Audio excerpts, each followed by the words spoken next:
A lot of people watched it, but nobody's watching day to day, all day, unless you're me and just love this stuff. Procedures are okay, but we want to know, where do you stand? And so I think the more that politicians stop trying to be politicians and be people, then that will engage voters. We reject alternative facts, so come on in here and let me educate you on the facts.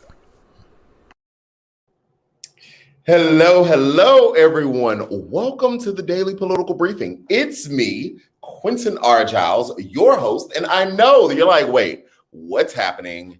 This is early. You normally do this at 8:30 p.m. CST. Why are you on live so early? I know. I'm testing some things out. As you know, we did not have the show last week. I was doing some much needed R&R, rest, relaxation, restructuring, if you will. And this is most likely going to be one of those things. Doing the show is great. Yes, I was reaching, pre-burnout or burnout, but 8:30 p.m. is just very late for me and all the things that I do. It means I'm literally working from early in the morning to all the way at night. And so I have to do what's best for me in running this business and this brand and all the other things that come with that, whether that be other speaking engagements and the book club and still doing content for the Patreon, all of those things. So I have to be strategic so that I don't burn out. And so we've been doing the show for 8:30 since the inception of the show, I think, just about 8:30, but now it will be bumped up. It's gonna be bumped up to 7 o'clock p.m. CST. I hope that everyone can still make it, but if not, you can always catch the replay. Hold on real quick. Let me get this fan because I didn't got hot. I didn't got talking and started getting hot. Hey, Carol Mason, how are you? Hello. So yeah. Super excited you all are here. We are going, hey, Susie Wallace, I see you.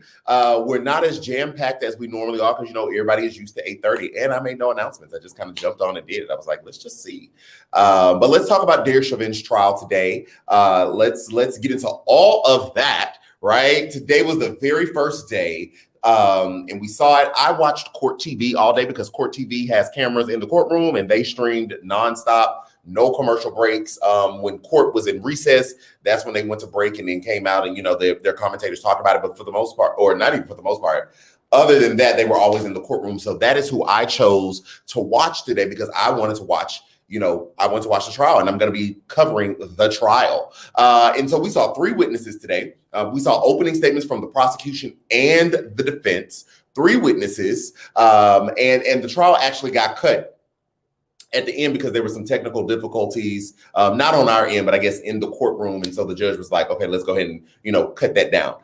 Biggest takeaways were these 3 things. Two of the 3 in my head are testimony. And then the other one is Derek Chauvin himself. So we'll start with him and then we'll go to the testimony. It was a little weird for me that he was, I think what they're trying to do, because, when there's a defendant as well, they're playing to the jury. He was taking notes the entire time. And it just felt very disingenuous to see him take notes and look at video in these strange type ways. And his eyes were doing all these different things. I don't know if he was intentionally trying to look involved or engaged or whatever, but it was a little strange to me. But hey, he's fighting for his freedom. So I understand him trying to put on as best he can. It was just weird for me. So put that there. The biggest thing, hey, Nova, thank you so much. Thank you for the super comment. Really appreciate it. I'm doing well. The week off was great. My grandmother's feeling good. This trial, woo, exactly. Exactly. Yeah, the first testimony, or the first witness, excuse me. The first witness was one of the dispatchers, which I thought was so good that the prosecution decided to call her as a witness. Basically, what she walked through was that they saw something that didn't look right. I guess in the dispatch office, they have these TVs, and she said normally they don't catch, police interaction with suspects or whoever on the street. It's more like traffic cams, around the city and stuff like that. This one they happened to because of where the murder happened. And so they were watching it. And so as she, that's not the only thing she's doing, but she's looking up, doing her job, calling out for other stuff. and realizing that something seemed off because they were on George Floyd. The cops, Derek Chauvin and company, was on George Floyd for an extended amount of time. And so she thought that the monitors were broken or something, and asked, is the monitor frozen? What's going on? And they were like, no, this is real. This is live. And so she's looking at this. And again, this is the dispatcher. This is as it's happening.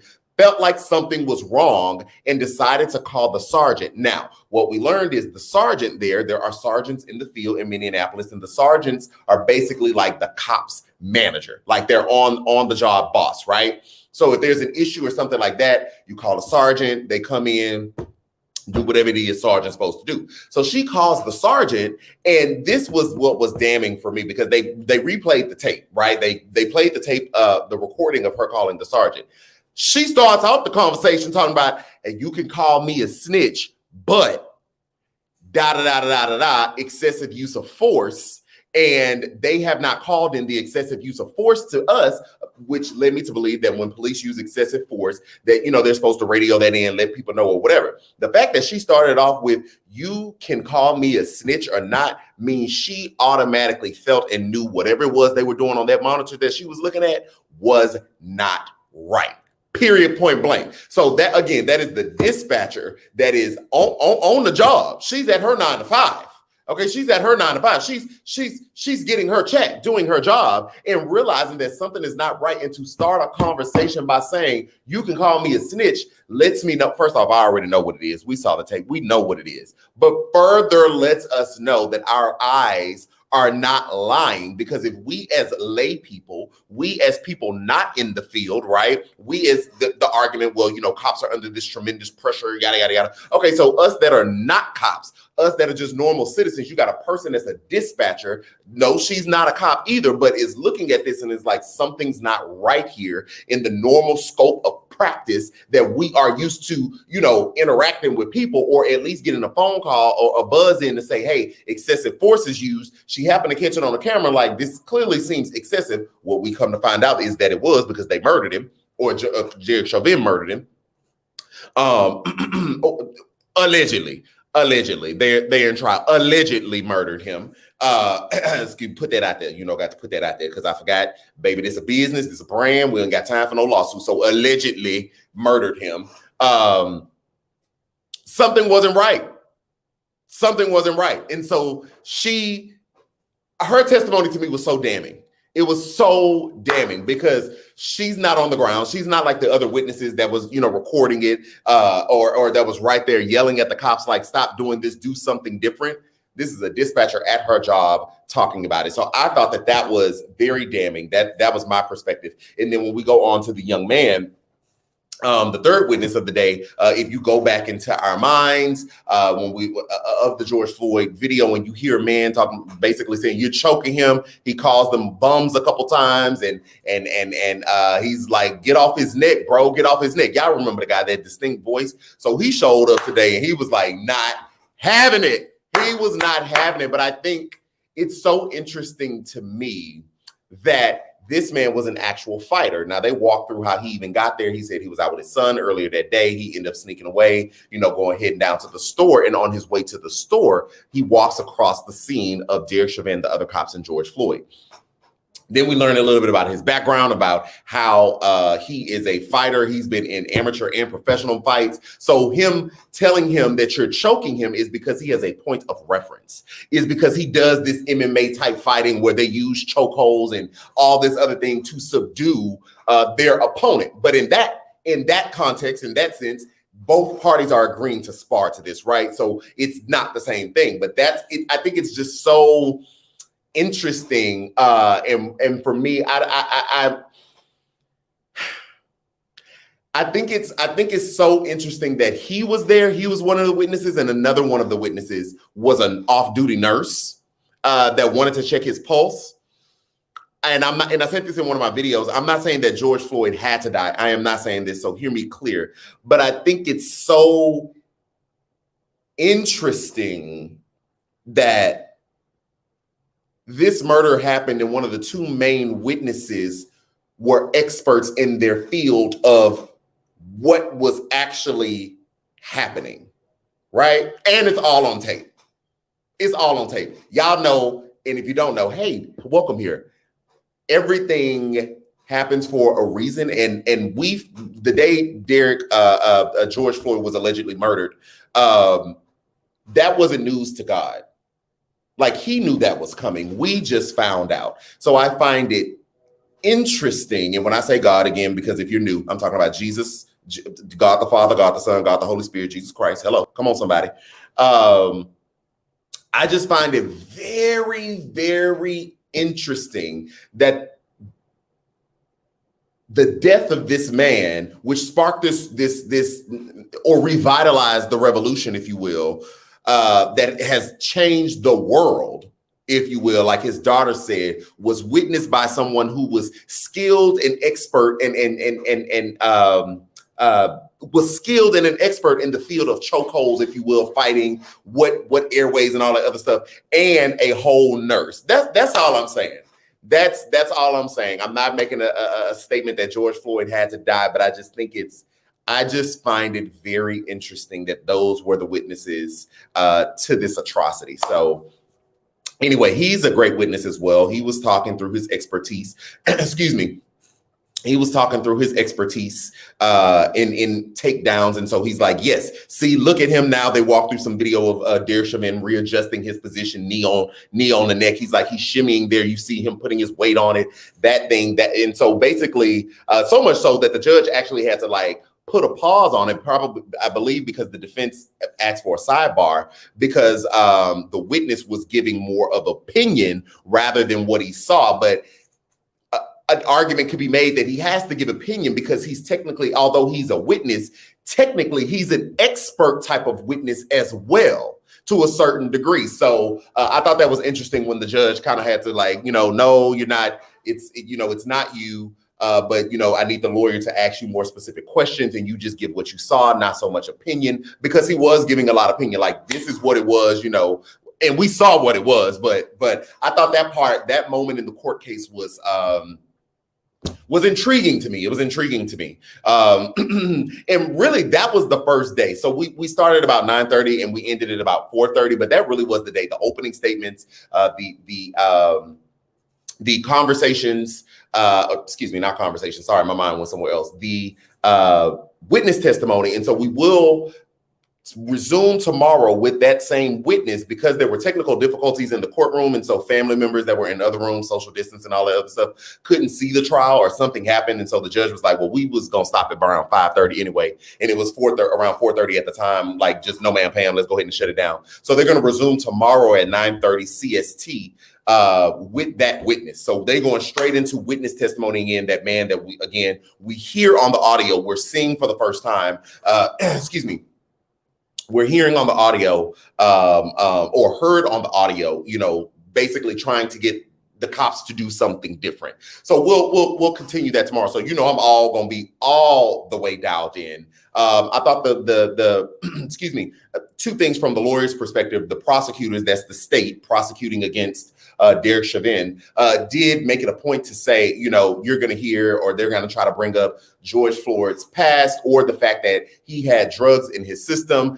He walked through the fact that he did have opioids, in his system. But the gag is opioids, one, calm folks down. Every time we hear about opioids, the big opioid epidemic that's happening in our country, people are lethargic, passed out. They're not up, alert, gasping for air, moving around. So to me, that's a moot point. It doesn't matter. And it doesn't matter what type of drugs he had in his system, because you had him subdued. I don't care if he had crack, meth, molly. I don't care if he had moon dust in his system. You had the man subdued because you had him on the ground and handcuffed. What was he going to do handcuffed? And you were on his neck. So that completely negates the fact. I don't want to hear it. You can say it. You're going to make a claim, but you still had him subdued. He was no longer a threat. I don't care if he had Pikachu up in him jumping around. You had him subdued. So it's a moot point. So the prosecution made a point to bring that up in opening arguments. The defense, so Derek Chauvin's lawyer, says something that I was like, what?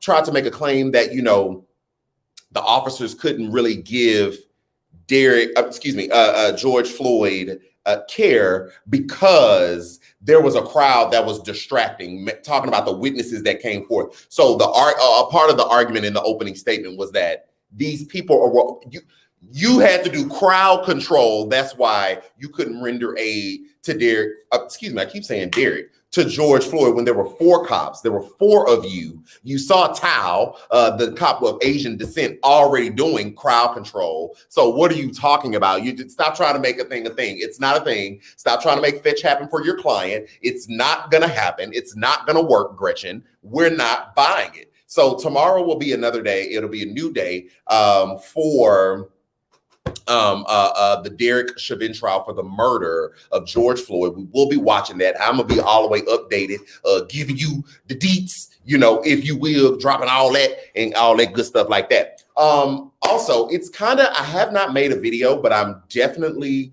going to speak on the Lil Nas X situation. It's not political, but y'all know how we always flow in and out of some stuff. And I do think I have words. I have words, I have thoughts, I have feelings. I've just been praying on the words to say. So we will be, and maybe I'll say them now. Maybe I've missed y'all. Hey. So I do want to say a few things about this, and I think I might make another video, which will be like 60 seconds for the platforms. I've kind of sat back, saw the stuff. I did not watch his video. I refused to watch that video. But I saw clips, I saw the articles. I seen, I don't want to say outrage because it sounds diminished. I saw the anger directed at him. I saw really the anger directed at Nike as well, trying to figure out why Nike would come into collaboration with him for that. Nike is now coming out and suing the shoemaker because what they did, it wasn't a Nike collaboration. They just modified a Nike shoe. So Nike is like, no, ma'am, Pam, you're not going to damage our brand because we did not sign off on that. Go for it, Nike. So that whole thing, but I think the space that I want to come from is, I also saw a tweet from Lil Nas X that said, basically the reason he created this video, and did all of this is because he wanted, I guess Christians were preaching to him how he was going to go to hell because he was gay, and he wanted Christians to feel a type of way, or, whatever the case may be. Let me say this. When I saw those things, it didn't make me feel the way he thought it was going to make me feel. Now, were there some people that was, whatever that he may have, gotcha. Sure. I was sad. Personally. I've been praying for him ever since. If you just want me to keep it all the way 100, I've been praying ever since. When it comes to my mind, I'm like, Lord, please forgive him and help him, because I believe that God can touch anybody's heart. Anybody. Listen, if y'all only knew the full story, I'm a living witness that God can touch anybody's heart. But the fact that he tweeted out, I did this to get back because y'all made me hate myself, or, whatever the case may be. And I'm paraphrasing a lot of this stuff. Lets me know that he's still hurt, because hurt people hurt people. So you did this thing knowing that it would be triggering, right? And you said it, like, you did this to trigger others. So to me, that lets me know that there's still some hurt there. And then I will take a part of it, to his point, have people in the church or that have claimed Christianity demonize certain people while still doing all their shenanigans and chicanery in the back? Absolutely. And that was wrong. And so now you have this system, or you have this groundwork, if you will. I think, now this is just my thoughts, right? My thoughts. You can take them with a grain of salt. I think you have this groundwork of where people want to completely reject God now because of people who have said they were this thing and have used, or not this thing, said they are a Christian or used the banner of Christianity, but have used and abused people or hurt people or been hypocrites, or, whatever the case may be. And so you have the groundwork there. Let me say this for anybody that's listening. Just because somebody says they're a Christian and they do something, it is not a direct reflection of God. The God that I serve is a just, merciful, loving, righteous, judging God. Now, he will judge. Now, what I will never do is pull pieces out of the Bible to make anybody feel comfortable. But what I'm also not going to do is to use the Bible to bash somebody upside their head. That's there. So are there things that are triggering in the Bible? Are there things that God calls us to lay down, like sexuality, like adultery, like lying, like stealing, all those things? Absolutely. Absolutely. And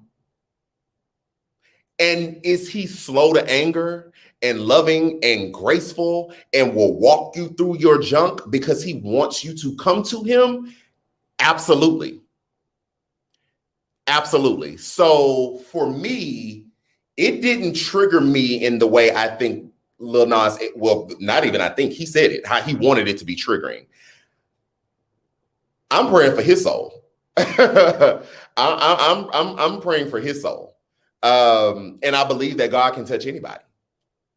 Anybody. So there is still room for redemption for him.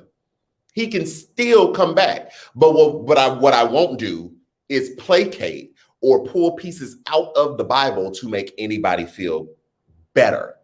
And so I think that comes with grace and humility and realizing that we are all flawed and that we are all, per God's standard, sinful and in need of a savior. And the savior is Jesus, the only one, the true and living God, the only way to the Father. So I can't really say all that in 60 seconds, huh? I can't really say that in 60 seconds. So I don't know how I'm gonna do this for a TikTok video. I might have to do it the way I did the Kirk Franklin thing. Oh, and that was another thing too. You know, I've been seeing people like, don't judge. People have been using that verse so out of so much context. Oh my goodness. Don't judge lest you be judged. Don't judge, don't judge, don't judge. Actually, let's take a deep breath because I'm about to shatter somebody's theology. You can judge, but there is a way in which you do it. Judgment does not mean condemnation. And judgment, if anybody is on this screen and you say that you are a Christian, I say that I'm a Christian, we say we follow Christ, that means we agree on the Bible. We agree on the word. So if I see you doing something outside of that, I have a license to call you to the carpet, not publicly and blast you and all this other stuff. Public figure, that's a different thing because you're in the public spotlights. But I have license, I have authority to do that. And you have the same authority to do it to me, to pull me to the side to say, hey, this thing that you're doing, you kind of tripping, like, God ain't pleased with that. That is a judgment. That is a judgment.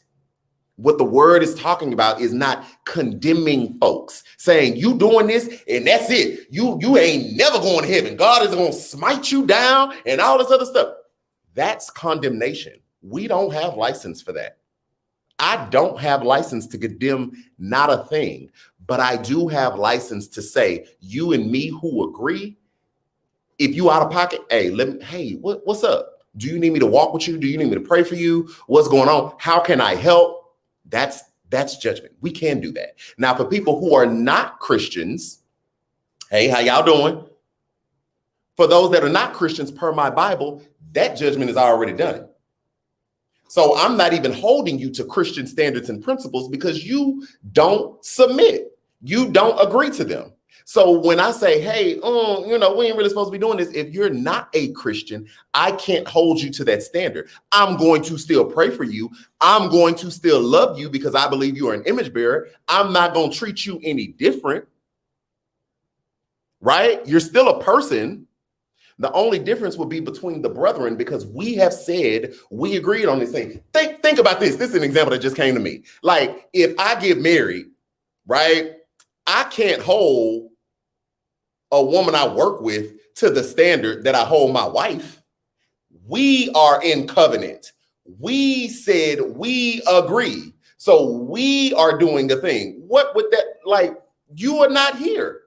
If it was some other woman, you're not here. I can't hold you to that. And these are not the same things, but this is just an example. I'm trying to get a foundational example that I'm not holding the world to the Bible standard. I'm going to pray for the world. I'm going to pray for those that God reveals himself to them and touches their hearts. But if you don't agree, you don't agree. God has already made space for that. And that will be between you and him. But if you say you agree, kind of like how I had a little smoke for Kirk Franklin. I was talking the other day. I was like, I got more smoke for Kirk Franklin than I do Lil Nas X. because Kurt a Christian. So we agree. We agree. Do we fall? Yes, there's space for grace. I already did that video. But we agree. So that means, brother, I can hold you to the standard and I can walk with you through that stuff. I hope that made sense. I hope it made sense. I'm done. I can't. I'm gonna have to figure out how to get that in 60 seconds. I don't know how to get that in 60 seconds. It's just so rich. It's just too much. But anyway, guys, so that is, excuse me. That's it for today's daily political briefing. We went from Derek Chauvin to Lil Nas X. I was going to talk about Ghislaine Maxwell too, but I just cannot with the pedophilia. I'll just say in short, she was charged with new federal charges today. Charged with new federal charges today for sex trafficking a 14-year-old girl. That whole thing, I've made a video about it already on my Insta, TikTok, Twitter, all of that good stuff. I did see a super comment. Let me get that from Tammy. From Tammy Thurston real quick. Hey, Q, so glad you had time to rest and relax. Just a quick update on my J&J vaccine 1 week and 3 days later and still no effects. Okay, so far still great. Okay, that's what's up, Tammy. That's what's up, Tammy. I just took my grandmother yesterday to get her second dose of the Pfizer vaccine. So we still keeping an eye on her, looking at her, making sure, all that is good too. So good to have you here, Tamara Thurston. Good to have you here. So guys, that is it for today's daily political briefing. I will be back if you're just getting on or you got on late. We are going to be changing the show time. Again, this is a part of my rejuvenation and re-strategizing to not be burnt out. The show will be at 7 p.m. CST. I hope that you all can make it. And if not, there's always the replay. There is definitely always the replay. So I love you all. Love you in the Lord. Kada, I see you. Hey, everyone, I missed y'all. Come on in. I see you with the super comment. Thank you so much for that. Thank you so much as I go ahead and exit. Oh, I didn't even put my banner up. That's okay. I'll do the banner tomorrow. Y'all have a great night. And I will see you all. If Jesus says the same, I will see you all tomorrow. Child, I ain't do my banner or my golden gummies. I just jumped into the show. The show will be more structured tomorrow. Bye, y'all. A lot of people watched it, but nobody's watching day to day, all day, unless you're me and just love this stuff. Procedures are okay, but we want to know, where do you stand? And so I think the more that politicians stop trying to be politicians and be people, then that will engage voters. We reject alternative facts, so come on in here and let me educate you on the facts.